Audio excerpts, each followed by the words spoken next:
Hey everyone, I'm Pankaj and welcome back to my channel. Today I want to talk to you about one trick that can help you bring so much clarity to your ideas. And I'm sure you all know this trick, and that trick is writing. I'm sure you were expecting a bit more bigger trick, but the trick is very simple. Writing. Write more and bring clarity to your ideas. And that's the end of video.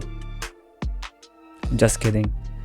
So how can writing bring clarity to the ideas? Writing is exactly same as the way you are explaining your idea to your friend or your partner. But then why would I do writing? You don't want your idea to be sounding half-baked or immature or something like that. So for that, you need to start writing about your idea. How should we approach writing about ideas? You can start with some concrete sentences about your ideas. Let's say we want to open a bakery and that bakery is going to sell all sorts of baked products. But still, it's not very concrete idea. What is your focus of bakery? What is the one thing special that you are going to sell in your bakery that is going to attract customers? So you can start writing down your ideas by saying, I want to open a bakery with all sorts of products.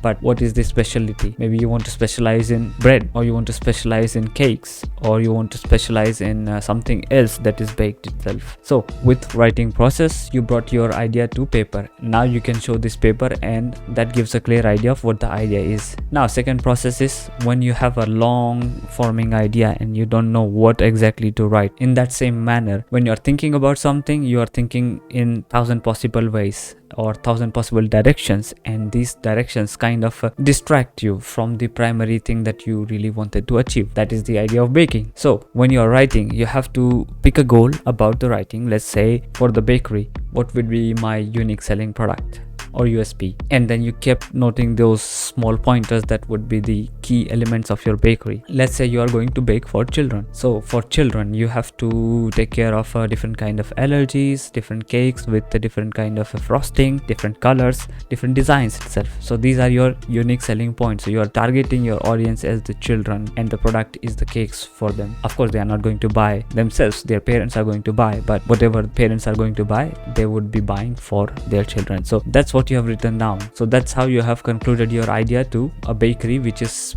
specializing in cakes for children. And by writing it down, we have clarified that what are we going to keep in our bakery and what would be our specialized product, and that what is that one thing that we cannot run out of. Now let's say you are going to pitch an idea to your boss. If I ask you to pitch your idea right now to your boss, you will not have your thoughts collected together because of 1,000 distractions. But when you write it down, you know every sentences one by one, what should come after, what should come before. How can you form your story so that it is sounding like a one concrete piece of idea that has all the elements that is needed to describe the potentials and the corner cases of that idea. And that's how writing is going to help you clarify your ideas. Another thing that people always see, students, kids, or at any age, when they are writing down their learnings, they are learning better. Why so? It's mainly because when people are writing down, they're trying to imprint that thought on their mental paper with their mental ink, so that the subconscious is actually remembering this visual memory of writing it down as well, and what you're writing. So that's the set of memory,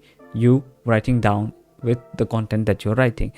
And the surroundings itself, well, surrounding is not that important, but what you're writing is that important, and now you remember it better. So when you are trying to speak to anybody about that same thing, you are going to be able to speak a bit more clearly, a bit more precisely, because now your thoughts are not wandering off. Actually, it happened to me when I was talking to my team lead from my previous company. I was trying to explain one idea, but I was just running ahead of myself and just jumbling my words, because before I could complete my first idea, my second idea was already trying to take over. In the same time, third idea was already popping in the back of my head, and I could not finish that first idea itself. And by the time I finished talking, there were already 5 to 10 pieces of conversation that could have been done as a separate projects. And what happened?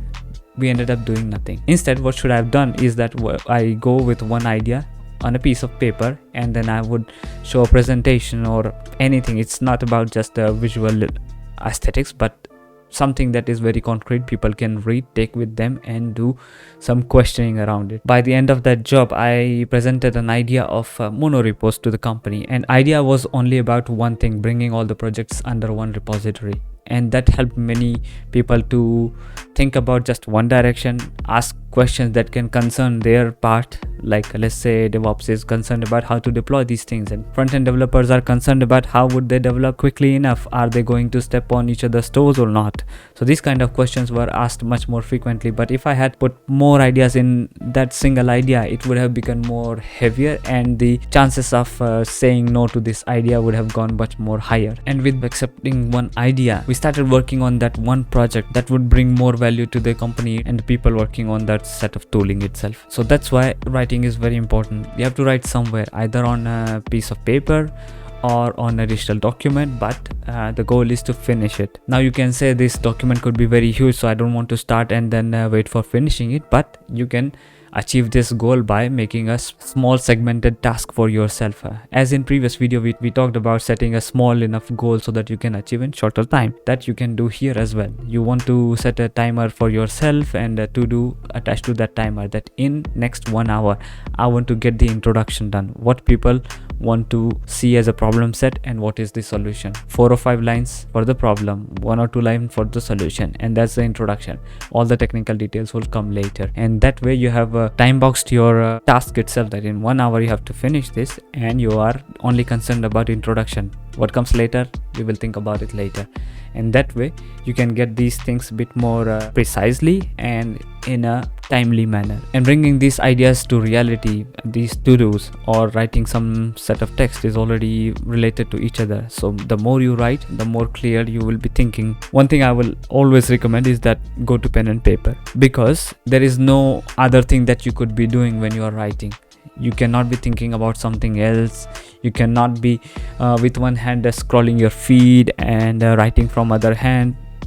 Literally nothing. Both of your hands, your eyes and your brain are busy in just one task, and that's the focus that we want for our ideas. When we have all the focus that we can give to one idea, it certainly becomes a reality. It certainly gets all the attention, and it has much more higher chances of positive effort and completion. With that, I will leave you to your writing, and thank you for watching. Like and subscribe, share with your friends, and see you next time. Bye bye.